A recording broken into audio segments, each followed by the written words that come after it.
Praise the Lord. Magandang umaga po sa bawat isa. It's a privilege po na makadalo po dito sa JRM Perth. Hindi ko po na-imagine ang sarili ko na someday I'll be here in Australia. So, pribilehiyo po talaga ang makapaglingkod sa Panginoon at makita ko po ang mga kapatiran ko po dito sa Australia, sa Perth. Amen! Kaya palakpakan po natin ang Panginoon sa kanyang katapatan sa ating po mga buhay. Actually, totoo po yung sinabi ni Ate Emma. Wala po akong tulog kasi nga po na-delay po yung flight ko ng 1 hour from Manila to Singapore, and then pagdating ko po sa Singapore, yung connecting flight nakalipad na. So ang susunod pong flight is 12 AM last night. So sige, sabi ko doon na lang ako sa airport magbasa-basa, mag-aral-aral. So praise God. Nandito po ako sa inyong harapan sa biyaya ng Panginoon. Amen. Amen. Medyo kinikinaw po ako talaga. Kasi po sa atin po sa Maynila, sobrang init. Sobrang init po talaga. Kaya pagdating ko rito, parang nanibago po yung aking katawan. Ginawa ko ngayon. Nanginginig. Siguro naman po pag nagsasalita na, init na po. Praise the Lord. This year po, dineclare po ni Bishop Vincent Javier, ang ating leadership po, ang year po natin for this year is, alam niyo po ba? Year of Breakthrough. New season, next slide po. New season, a higher dimension, and a greater provision. Nararanasan po ba natin yung breakthrough sa ating mga buhay? Amen! Amen! Amen! So, this year we are declaring that 2015 is a year of breakthrough for each and every one of us. I-claim na po natin yan. Amen! Amen! There is a new season that God is doing in our lives, a higher dimension, and siguro ito po yung pinaka-paborito nating lahat, greater provision. Amen po ba? Amen! Amen! Amen! Shall we open our Bible in 2 Kings chapter 4?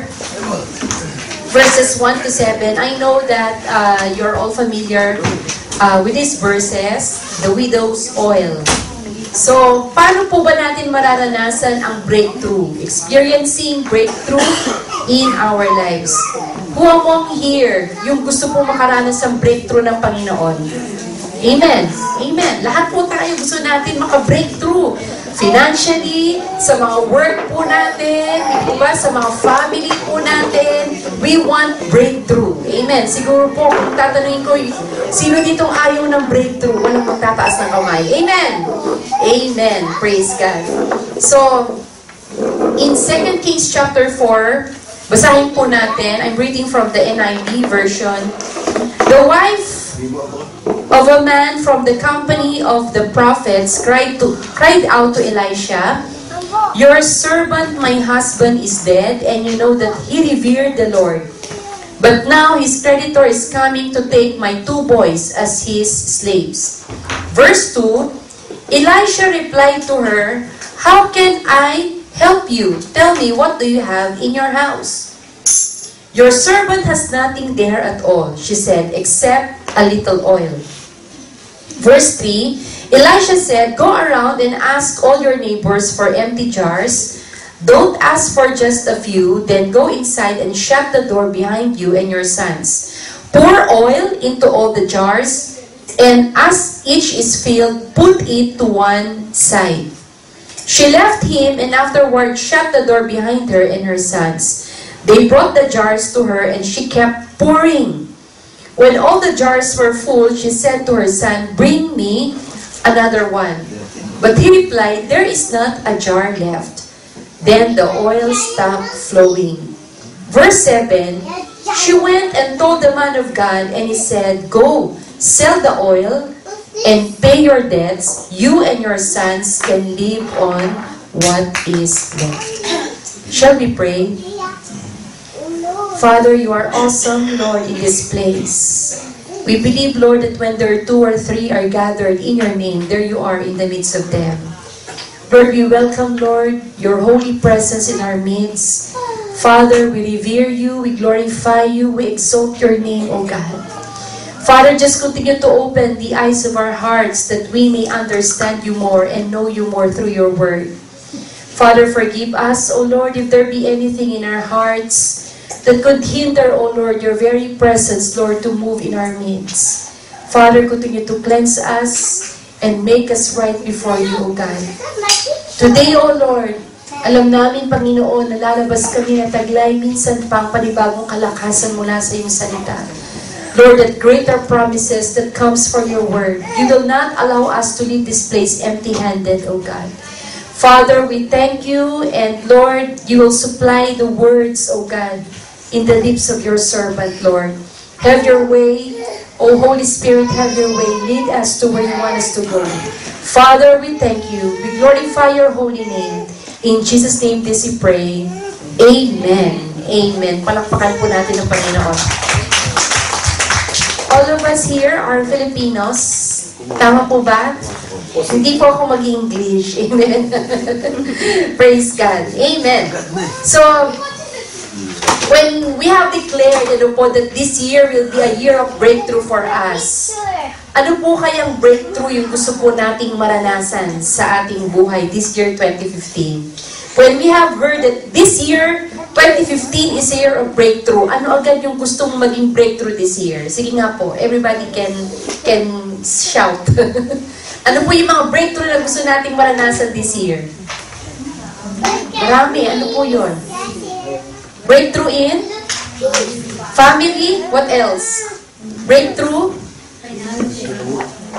Parang dito lang po yung gusto ng breakthrough. Yung dito po kayo ng breakthrough. Parang dito lang lagi ang may gusto ng breakthrough. Great breakthrough in finances. Ano pa? Breakthrough in health, di ba? Sino yung gusto maka-breakthrough sa health? Amen. Sino yung gusto maka-breakthrough sa trabaho? Taas ang kamay. Amen.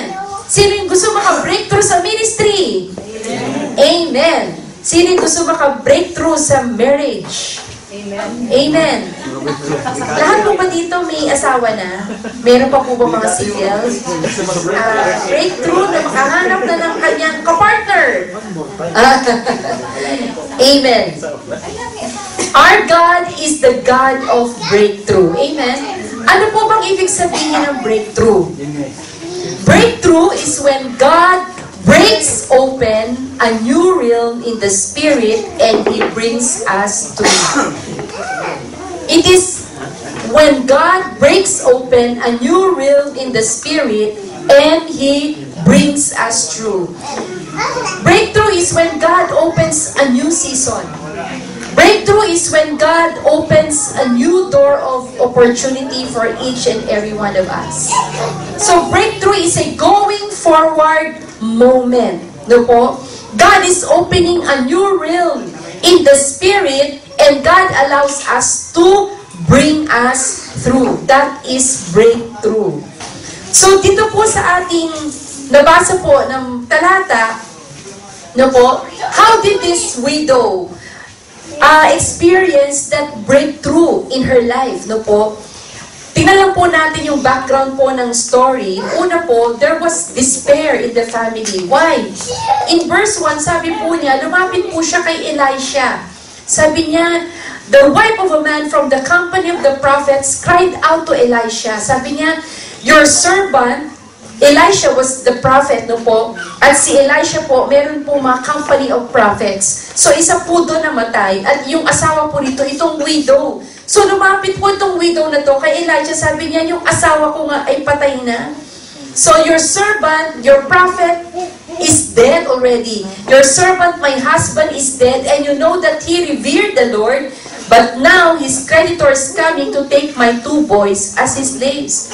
So, this woman was so desperate. He was in despair because, sabi doon, namatayan siya ng asawa. She was not only in despair, but there was death in the family. Namatay po yung kanyang asawa. At hindi lang po death, nag-iwan pa ng death, D-E-B-T. So, sabi doon, may utang, may pagkakautang kanyang asawa, at dahil doon yung mga creditor niya ay gustong kunin yung dalawang anak bilang kabayaran doon sa kanyang mga pagkakautang.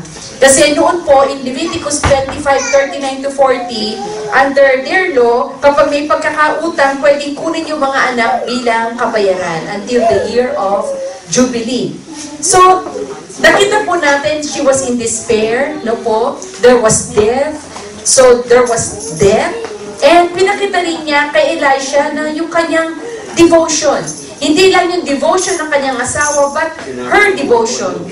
In spite of all her problems, she is still held firm in the grip of her faith. And sabi doon, she needs help. May magkakautang, namatayan, but itong babae ito, hindi raw po siya lumapit sa ibang tao para mangutang, no po?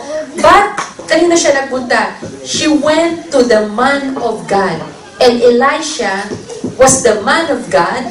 At alam po niya, si Elisha was God's representative on earth, and he was her best hope. So sabi niya, my husband revered the Lord. May takot sa Diyos ang aking asawa. So, makikita po natin dito, after all of these things, nakaranas po ng breakthrough ang babaeng ito. At sabi po ni Elisha sa kanya, how can I help you?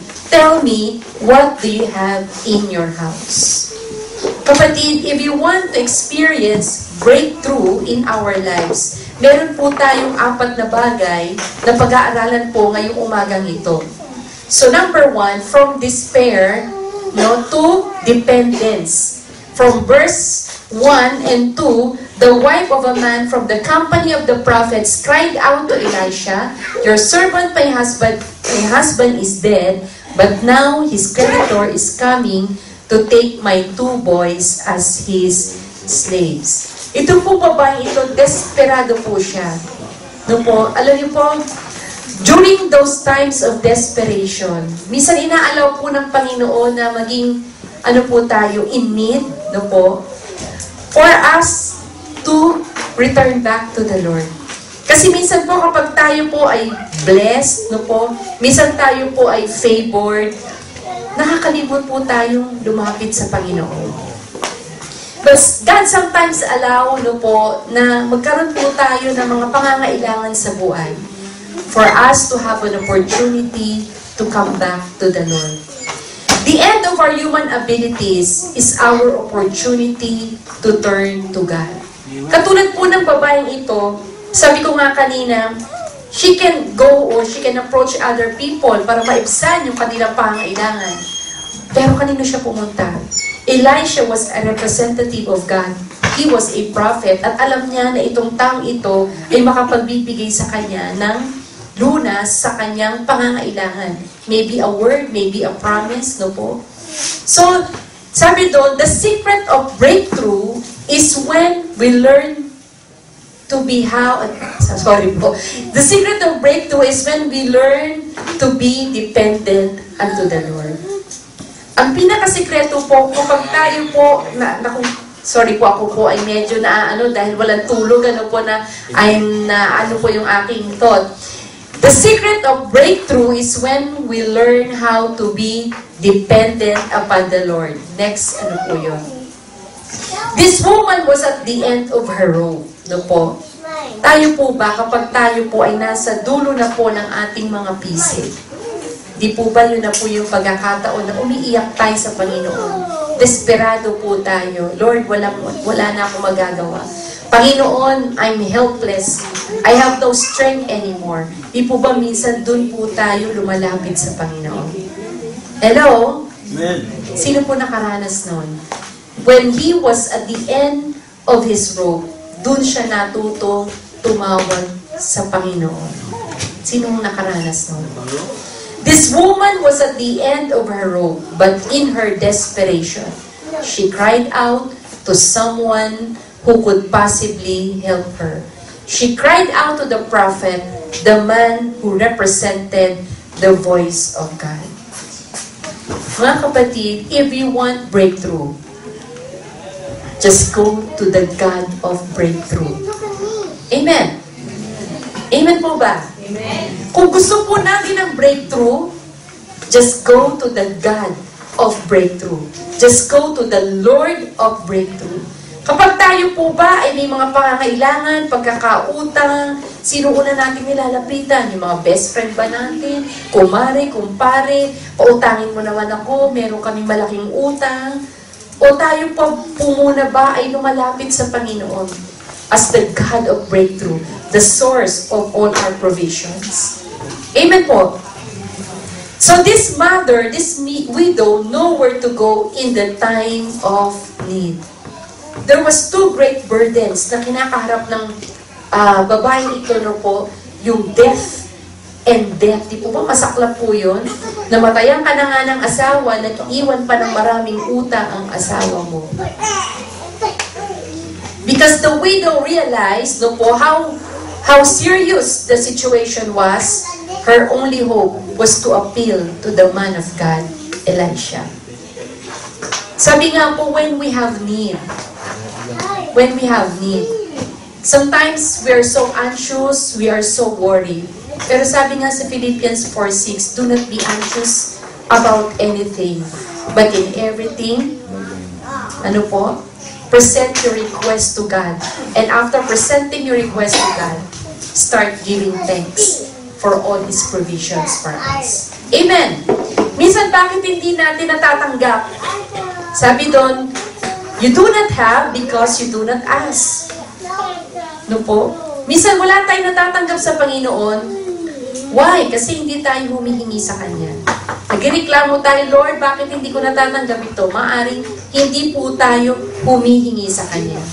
You do not have because you do not ask. Or you do not receive because you ask amiss. Ano po ibig sabihin nun? Maaring yung mga hiningi natin sa Lord, hindi po kalooban ng Diyos na ibigay po sa atin yun.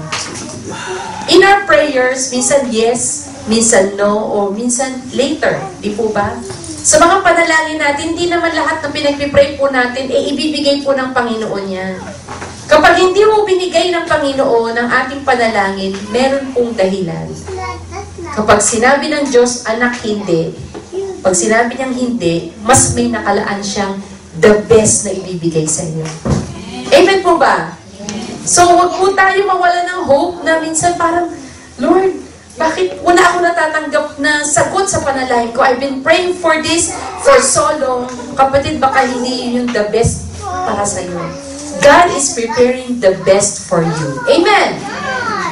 Amen! So, we need to express our full dependence upon the Lord. Minsan yan ang gustong-gusto ng Panginoon yung lumalapit tayo sa Kanya in our desperation.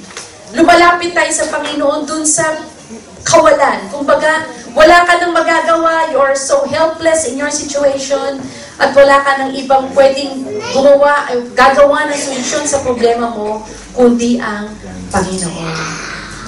Alam niyo po, the very secret to breakthrough is by becoming closer to Him. Amen. The more we become closer to Him, the more our will becomes aligned to His will. Hindi po ba breakthrough, yung po bang makita mo yung direksyon ng Panginoon sa buhay mo? Hindi po ba? We can say that, Lord, I'm experiencing breakthrough in my life kasi kitang-kita ko kung paano kumikilos ang kamay mo sa buhay ko. Marami po dito sa mundo, they are just going around in circles, not knowing what to do, anong desisyon na gagawin nila, saan sila papasok ng trabaho, mag-a-abroad ba sila o hindi, mag-aasawa ba sila o hindi. Hindi nila alam ang direksyon. They do not know the leading of the Lord in their lives. Pero tayo po, mga anak ng Diyos, God has given us the wisdom. And by knowing the wisdom that comes from God, di po ba breakthrough po yun? Tahimik po. Hello? Amen? Amen po. Di po ba yung malaman mo sa buhay mo araw-araw na ginagabayan ka ng Lord? Marami po sa atin di alam kung anong gagawin sa buhay. Marami po sa atin walang pag-asa. They are hopeless. Pero tayo po, mga anak ng Diyos, we are so privileged. It's indeed a breakthrough knowing na ang Diyos na pinaglilingkuran mo, ginagabayan ka sa buhay mo. Yung alam mo yung step by step na gagawin mo. You are being led by the Lord. And alam niyo po, we will become more sensitive dun po sa leading ng Lord sa atin when we always attach ourselves to the Lord. I-attach po natin ang sarili natin sa Panginoon. Sometimes we say, Lord, busy kami. Panginoon, marami kami pinagkakaabalahan. Ano po? Alam niyo po, the more we got busier, the more we should attach ourselves to the Lord. Naniniwala po ba kayo doon? The more you become busier, the more you should pray. No po? Alam niyo po, grabe na po nangyayari ngayon sa ating kapaligiran. The attacks of the enemy, di ba? Kabi-kabilayan, di ba? Kung baga kung mapapansin niyo ngayon, iba na yung atake ng kaaway sa mga anak ng Diyos. And if you're not a sensitive Christian, pwede po tayong bumigay agad. Pwede po tayong umanod sa agos ng mundo. Lalo na po, ito pong bansa, no po na nandito po kayo, this is a, kumbaga, kumpara po sa Pilipinas, mas angat po ang economy nito, di po ba? Di hamak na mas angat. And sometimes, we Christians, we can, there's a tendency for us to become materialistic, di po ba? Maging materialistic tayo, umanod tayo sa kultura ng ating kapaligiran to the point na parang status ko na lang po tayo sa ating spiritual life. Mga kapatid, if there's one thing that we need to break through, kailangan mag-breakthrough po tayo sa ating spiritual na pamumuhay po natin. Amen. Are we contented po ba doon sa ating status quo? Kung baga yung, eto na lang tayo, o sige, atin na lang ng linggo, and after that, labas na naman. And Monday to Saturday, it's like business as usual. Nothing happens to your Christian life. Are we desiring na ma-level up yung ating spiritual disciplines? Are we desiring na ma-level up yung ating prayer life? Are we desiring na yung ating fasted life mag-increase? Are we desiring to get to know God more through His Word? Alam niyo po, if you want to have breakthrough in our lives, the secret is when we become closer to the God of breakthrough. He alone can supply breakthrough in our lives. Maaring we consider yung mga trabaho natin, breakthrough yun. Not all blessings na po, yung blessing na nagagaling sa Panginoon. Marami po nagsasabi, oh, we are blessed, no po. Bless ako ng Lord. Pero is that what we call blessing? Kung yung blessing na yun, nilalayo ka sa Panginoon. That's not a real blessing. Amen. A real blessing that comes from the Lord, yung hindi ka nawawala sa Panginoon. Yun po ang tunay na pagpapala. Pero hindi po yun pagpapala, sinasabi mong blessing yan, nilalayo ka naman sa Panginoon. O nilalayo ka, dati-rati, you're so much involved, you are so much committed in the Word of God, and when you say, I'm blessed sa aking trabaho, and then nawawala ka naman sa Lord. Nawawala na yung paglilingkod mo, yung commitment mo, bumababa until nawala ka na sa Panginoon. Is that what we call blessing? I think that's not the real breakthrough. Amen. Hello, are you still there? Amen. So the secret to breakthrough is by becoming closer to Him. Kasi kapag tayo po ay nalalapit sa Panginoon, dun sa God of breakthrough, no po, sabi dun, doon na tayo ay nagagabayan sa ating mga buhay. The more we become closer to the God of breakthrough, the more we are aligned to His will. Kapag tayo po ay naa-align sa kalooban ng Panginoon, doon po bumubuhos ang pagpapala ng Diyos. Do you believe that? Why? Kasi sabi diba, in 1 John 5:14, this is the confidence that we have in the Lord. That if we ask according to His will, He will definitely hear us. Kapag naa-align po tayo sa kalooban ng Panginoon, syempre ang hihingi na po natin sa Diyos ay yung mga bagay na ayon sa Kanyang kalooban. At sabi doon, kapag humihingi po tayo ng ayon sa Kanyang kalooban, walang dahilan ang Panginoon para hindi niya sagutin ang iyong pangangailangan. Amen! Palakpakan nga po natin ang Panginoon. So, Ang breakthrough po, masasabi po natin breakthrough is when we have heard something from the Lord. Breakthrough yung naririnig mo yung boses ng Panginoon. Do you believe that God speaks? Amen. Bibigay po ng direksyon ang Lord sa atin. Breakthrough is when we are being directed by God. Breakthrough is when we are aligned to His will. Breakthrough is when we know we are being guided by the Lord. So ito pong babaeng ito, from desperation to dependence. Ano po? Kaya sabi po nung propeta sa kanya, sabi niya, verse 2, sabi niya, how can I help you? There are two questions na sinabi po ni Elijah sa kanya. Paano ba kita matutulungan? And secondly, sabi niya ganon, what do you have in your house? The prophet, si Elisha po, was asking for something that would trigger her blessing. At anong sagot po ng babae sa kanya? Your servant has nothing there at all, except a little oil. That little oil, which she thought to be of little value, was to become the instrument of her deliverance from her dilemma. So what this widow consider as little, no po, God can turn it into much. God will use what you have to initiate a bigger things in your life. So sagot po ng widow, wala po. Sabi ni Elijah sa kanya, ano bang meron sa bahay ka? Sa bahay niyo. Ang sagot po ng widow, wala po. Maliban sa isang botelyang langis. Nothing but a jar of oil. The woman's perception of nothing.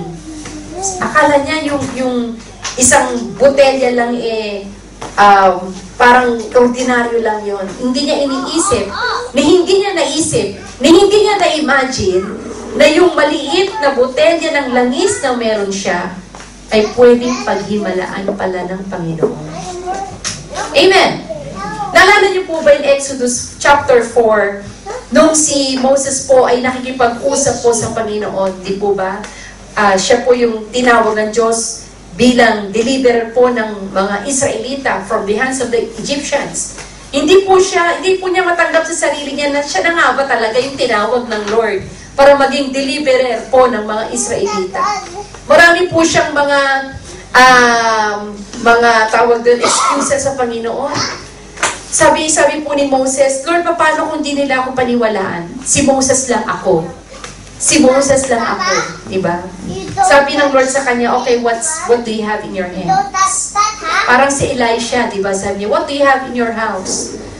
Si Moses po, tinanong ng Lord, what is that in your hand? Ano sagot po ni Moses sa kanya? Lord, a staff. Isang ordinaryong kahoy. A staff. Then God tells Moses to throw the staff on the ground. Nung tinapon niya po ito, ano pong nangyari doon sa staff? It became a serpent. God gave Moses the ability to use whatever was in his hand at the moment to demonstrate not Moses' power, but God's power. Di po ba, nung ginanon po niya yung staff na yun sa pulang dagat, what happened to the Red Sea? Nahati. Naghiwalay at nakalakad po doon ang buong milyong mga Israelita. Mga kapatid, what do you have in your house that God can use? What do you have in your hands that God can use for His glory? Amen po. Amen. Pangalawa po, namaya po, babalikan po natin yun. Po. From reality to stepping into unknown. So, nagpo-progress po. From reality to stepping into unknown. Paiiralin po ng babaeng balong ito ang kanyang pananampalataya.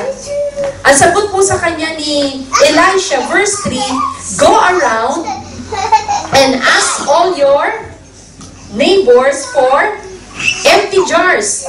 Don't ask for just a few. Sabi gano'n, sige, mangapit bahay ka, no? Mangatok ka sa mga kapitbahay mo, humingi ka ng mga basyo. Maraming basyo. Sabi dyan, don't ask for just a few. Then go inside and shut the door behind you and your sons. So, binigyan po siya ng direksyon. Parang tayo po yun. Kapag tayo po ay lumalapit sa Panginoon, nasa isang matinding pangangailangan tayo, hindi po yung pagkakait ng Lord sa atin yung kanyang direksyon. Do you believe that? Amen. Naranasan niyo na po ba yun? Na ang Diyos talagang nilagay ka niya doon sa pinakakalooban niya. God had directed your life. Amen. Maybe the reason why you're here, you have heard the voice of God sa inyong buhay. Anak, sige, magpunta ka sa Australia, doon ka magtrabaho, kasi gagamitin kita doon. Have you heard that from the Lord? Hindi.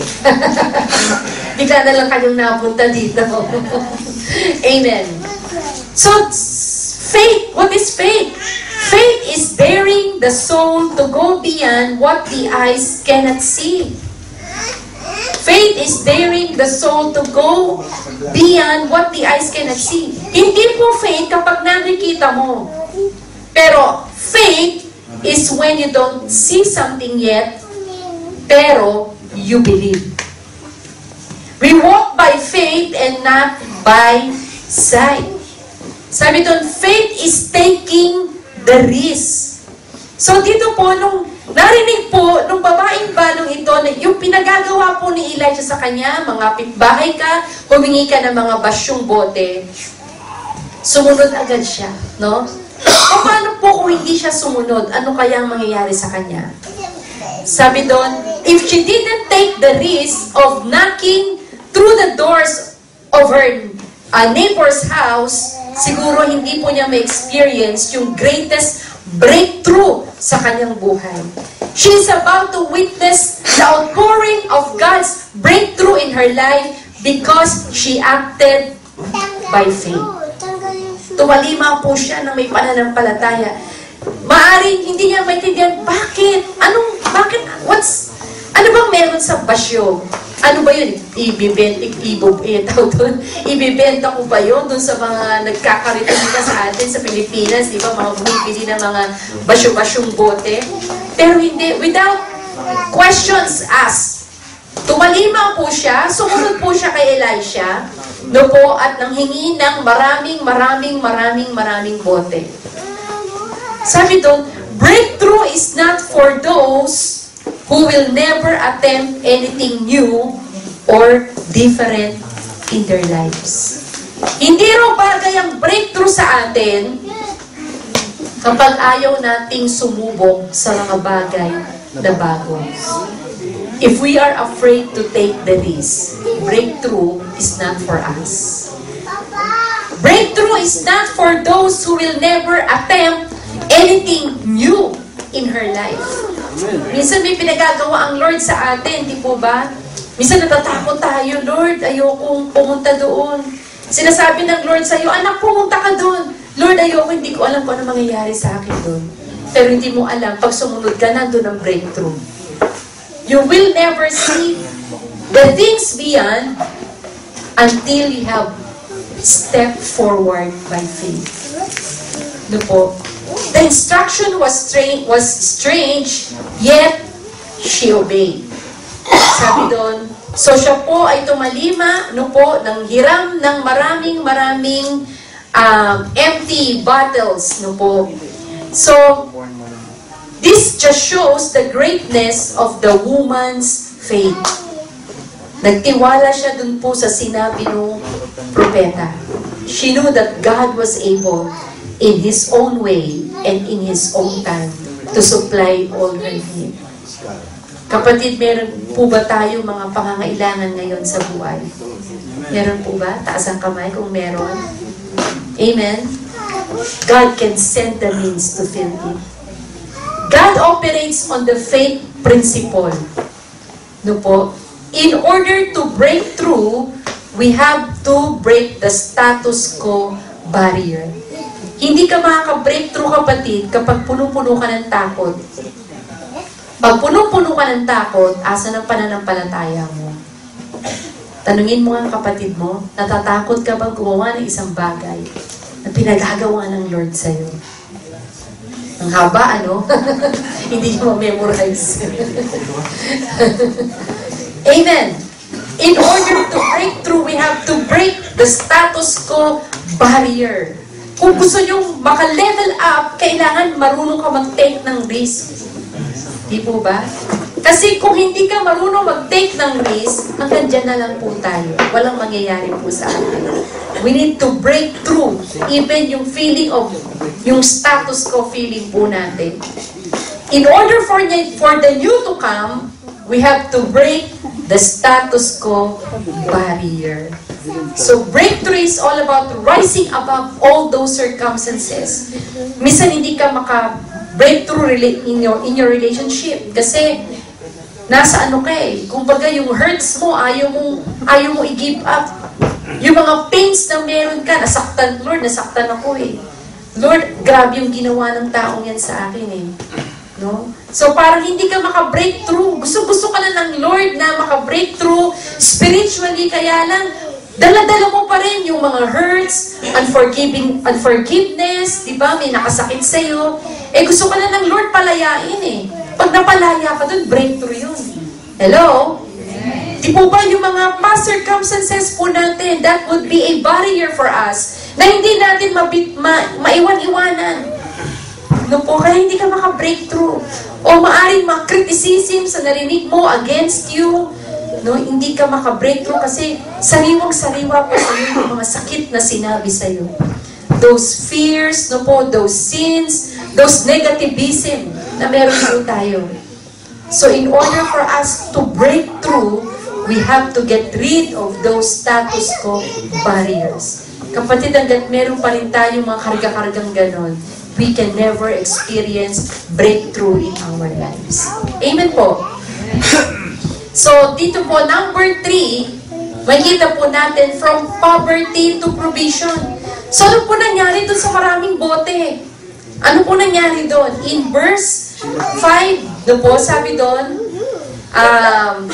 then go inside, verse 4, and shut the door behind you and your sons, pour oil into all the jars, and as each is filled, put it to one side. So, sinunod po yun nung babae. Then, verse 5, she left him and afterward shut the door behind her and her sons.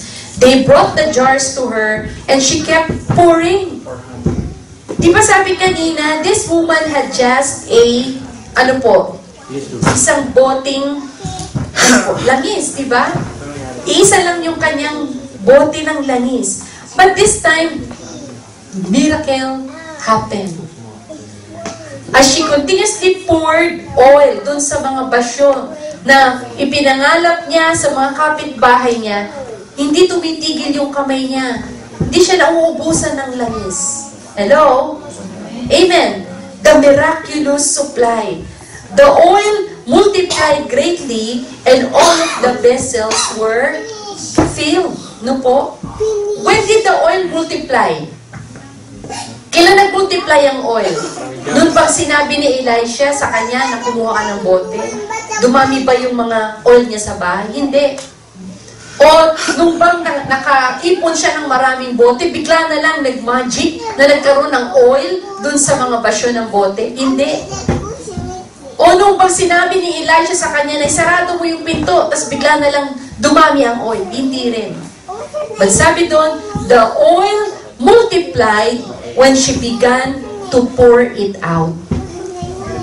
The oil multiplied in her hands. Did you see that? Nag-multiply po yung oil, nag-miracle po yung oil sa kanyang kamay. It was when she acted upon her faith in the Word of God, no po, as delivered by the prophet Elisha, that she saw the mighty blessings of God. You cannot see the bigger things beyond until you step by faith. Sa tingin nyo ba, kung hindi siya sumunod, mararanasan niya yung himala na yon? No. But she acted by faith, she took the risk, so naranasan niya, the oil multiplied as she poured it. No po, sa kamay po niya nangyari yun. Maybe she was so amazed, how can this be with my little oil? I was able to pour it out to many vessels. Siguro habang pinupur niya, imagine niyo kayo po yung balong babae. Kayo po yung nagpupur ng oil. Ano yung isipin niyo? Lord, what's this? You are overwhelmed. Katulad nga ng inawit natin kanina, exceedingly, abundantly, more than she can imagine. No po? Hindi niya na-imagine na, Lord, ano to? Lahat to, yung lahat ng mga oil. So she was so amazed, namamangha po siya. So minsan tayo rin, yung konting obedience natin sa Lord, tas grabe na yung buhos ng pagpapala, isa namamangha po tayo doon. Amen. Lord, paano nangyari yun? Sumunod lang naman ako sa'yo. Nung sinabi mo, Lord, na maging faithful po ako sa aking pagbibigay ng ikapo, then I just acted by faith. Kumbaga, Lord, tas eto ngayon yung tinatamasa ko, mas grabe pa yung balik. Hello? Amen! Amen! Lord, unti-unti, nababayaran ko na yung... Minsan po, sabi nga, sesegue lang po ako, no? Minsan ba't nagkakaroon po ng curse sa family? Nagkakaroon po ng curse, nagkakaroon po ng door, ang kaaway, nagkakaroon ng opening ang kaaway na makapasok sa family is when we are not faithful in giving our tithes to the Lord. Naalala ko po, meron po akong isang kakilalang Kristiyano na nag-iipon siya para pang health card ng nanay niya, ng tatay niya. It's not bad. Okay yun. Concerned siya sa kanyang mga magulang. To the point na hindi na siya nakapagbibigay ng kanyang ikapu. Ang nangyari, yung health card gamit na gamit, kasi laging may nagkakasakit. O di naubos na naubos lahat ng kanyang mga iniipon. Kasi sabi niya, para sa pag nagkasakit, di ba? Nag-iipon siya para pag may nagkasakit. Di po ba? Hello? Are you still there? Minsan po yung curse, nakakapasok po yan sa family natin kapag hindi po tayo tapat na nagkakaloob sa ating Panginoon. Ako, hindi niyo na po ako invited sa susunod. Alam ko. Hindi niyo na ako iimbitahin sa susunod. Amen. The oil multiplied as it was being poured. Sabi doon, the way to increase is to use what we have for the Lord. Give me what you have and I will multiply it. Amen. Give me what you have and I will multiply it. The way to increase is to use what we have for the Lord. Yung sinabi po ng babaeng balo kanina, yung wala po, nothing but a jar of oil. Ito po yung perceived nothingness itong babaeng ito na nasabi po niya yun because she was so broken, no? Sometimes God will use our perceived nothingness to bring about great things. An empty vessel is one that contains nothing of self. God cannot fill a person who is full of himself. Ang pwede lang punuin ng Panginoon ay yung mga taong lalapit sa Kanya. People who are empty. No? People who are empty of themselves. Emptiness is when we realize that we are helpless, weak, vulnerable, broken, defenseless. And that's the only, in that way, we can receive help from the Lord. Emptiness is when we are at the end of our rope. Ito po yung brokenness. Hindi mapupuno ng Lord ng isang tao na punong-puno ng kanyang sarili. Lalapit sa Lord, punong-puno ng kanyang lakas, punong-puno ng kanyang mga resources, no po? But God can only fill those people who are empty. How can God fill us if we are full of ourselves? Can we just go to God, Lord, gusto ko lang po express sa inyo na wala akong magagawa kung wala ka sa buhay ko. Gusto ko lang i-express sa inyo, Lord, na kahit meron akong ganito, pinagkakatiwala ko lahat sa inyo to, Panginoon. Sa inyo lahat ito. I do not own this. I'm just a steward of those things that you have entrusted unto me. Hello? Are you still there? Amen. And makikita rin po natin dito, the way to increase is to use what we have for the Lord. Ano po bang meron tayo na pwede po natin ipagkatiwala sa Lord? Even po yung ating mga paglilingkod sa Panginoon, di po ba? Minsan natatakot tayong maglingkod sa Lord. Lord, eto lang ako. I just have a little oil. Hindi ako kasing galing ni ganito. Hindi ako kasing anointed ni ganito. Pero kapatid, kahit anong konti na meron ka, kayang i-multiply yan kapag ibinigay mo yan sa Panginoon. Amen. Anumang talento na meron ka, kung tingin mo sa sarili mo, maliit lang itong talentong ito, baka hindi siya ganun ka-spectacular pag pinagamit ko sa Lord. Kapatid, kahit gano'ng kaliit yan, kayang palakihin ng Panginoon yan pag pinagkatiwalang sa Kanya. Amen! Amen po ba? Amen. So, just give what you have for the Lord. Kaya wag po tayong matakot na maglingkod, no po? Yung principle of multiplication, di po ba? Yung the parable of the talents. Di ba yung 5 naging 10? Di ba yung 2 naging 4? Yung isa, ano nangyari? Tinago niya. So, nung dumating yung may-ari, nagalit sa kanya, bakit mo tinago? Eh kasi, bakit ko bibigay sa inyo, hindi nyo naman pinagtrabahuhan. Di po ba? Pero ang principle dito, kapag may binigay ka sa Panginoon, God is able to multiply it. Wala pong nagsimulang magaling. Tandaan niyo po yan. Wala pong nagsimula na talaga kayang-kaya na niyang gawin lahat. Lahat po, lahat namang gagawa ng Panginoon. Nagsimula yan na walang alam. Taga-ano lang ng silya, usher, o taga-bit-bit lang, taga-ayos, taga-buhat, taga-set up. Pero dahil inabil nila kung ano yung meron sa kanila, God had found them faithful in doing the little things. Pinomote sila ng Panginoon. Amen po ba? Nalala ko pa si Bishop Vincent, isa po sa patotoo niya, nagsimula po siya, usher. Usher po siya. And little did he realize that someday, gagamitin siya ng Lord para magpastor ng isang church. Why? Kasi naging tapat lang siya sa pag-aayos ng mga silya. Hello? Are you still there? Sino dito gusto maglingkod sa Panginoon? Amen. Lahat po ba tayo naglilingkod sa Panginoon?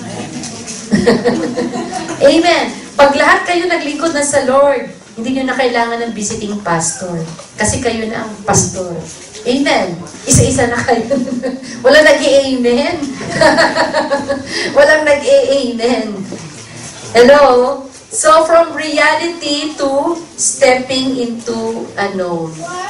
So, ano po ba yung sabi ko kanina? From number 3 na po ba tayo? Ayan. Number 3. At tapos na, from poverty to provision. Tapos na po ba yan? Ayan. And then, sige po. Number 4. Okay, from insufficiency to adequacy. Verse 7.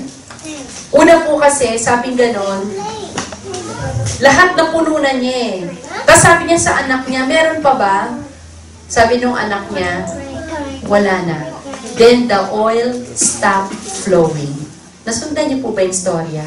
Then the oil stopped flowing. So nakabase pala ang blessing ng Lord dun sa amount ng pananampalataya natin. Amen. Kung sana lang ang dami-dami sana niyang boteng kinulekta, di mas maraming oil. Pero hanggang doon na lang eh. At kung hanggang doon na lang, doon na naubos yung oil. Doon po, sayang, sana mas marami pang bote. Yung kinulekta ko, di sana mas marami pang oil. Doon po. Pero, merong, ang Lord doon, may purpose ang Lord doon. Then in verse 7, she went out and told the man of God, and he said, "Go, sell the oil and pay your debts. You and your sons can live on what is left." Tama lang. God is always sufficient po sa ating pangailangan. Hindi labis, hindi naman kulang. Kaya sabi niya gano'n, okay? yung mga oil na yan, ibenta mo, ganon, para mabayaran mo na yung mga pinagkakautangan ninyo. And then, yung tira niyan, sabi niya, pwede na kayong, kumbaga, gumawa ng inyong sariling kabuhayan at mabubuhay na kayo. Amen. God is a God of enough. Amen. Alam ng Lord kung hanggang saan kanya pagpapalain. Maybe kung sumobra pa siguro yung bote, baka lumabis na, no? Umahuso na, no? Pero just enough. Pambayad sa mga pinagkakautangan, and then meron na kayong kabuhayan. So sabi doon, from insufficiency to adequacy. God knows kung kailan tayo may pangangailangan. And God will surely provide all our needs according to His riches in glory. Amen po ba? Amen. Amen. Matapat po ang Panginoon. Amen. Palakpakan po natin ang Panginoon. Hallelujah. Alam niyo po, how did this woman experience that breakthrough? Una po, she learned how to be dependent upon the Lord. Sabi ko nga, if you want breakthrough, go to the God of breakthrough. Attach yourselves to the God of breakthrough. Pangalawa, ano sabi doon? Ano yung pangalawa po? From reality to stepping into a new. By faith. No? By faith. Yung kanyang pananampalataya. Sabi nga tayo kung mga anak ng Diyos, we walk by faith and not by sight. Then from poverty to provision. From insufficiency to adequacy. Tayo po'y patuloy pong magtiwala sa Panginoon. Tayo po'y patuloy na magdepende lang sa Kanya. Do not depend on your own strength. Do not depend on your own resources. Lahat isang iglap pwede pong mawala yun. Amen. Tayo po'y patuloy na dumipende sa ating Diyos na buhay. Amen po. Palakpakan po natin ang Panginoon. Shall we all arise? Amen. Have we learned something this morning? Amen. Amen. Tayo po ba'y napagpala? Amen. Amen. Amen. Amen. Amen. Meron po isang awit na inawit kanina yung mga kapatid po natin. Po. Shall we just declare this song that God is able to give us more if we will just believe that there is more. Are we expecting something from the Lord? Do you want breakthrough in your lives? Breakthrough, no po, sa family natin, yung gusto natin, yung mga mahal natin sa buhay, makakilala sa Panginoon, di po ba? We want breakthrough sa ating family, salvation ng ating family, breakthrough in our finances, breakthrough in our jobs, di ba? You want promotion, di ba? Ang Diyos po ang pwede makapagbigay dun sa atin. Amen. Amen. Shall we just lift up our hands to the Lord? Hallelujah. Oh, shakabayana wasi.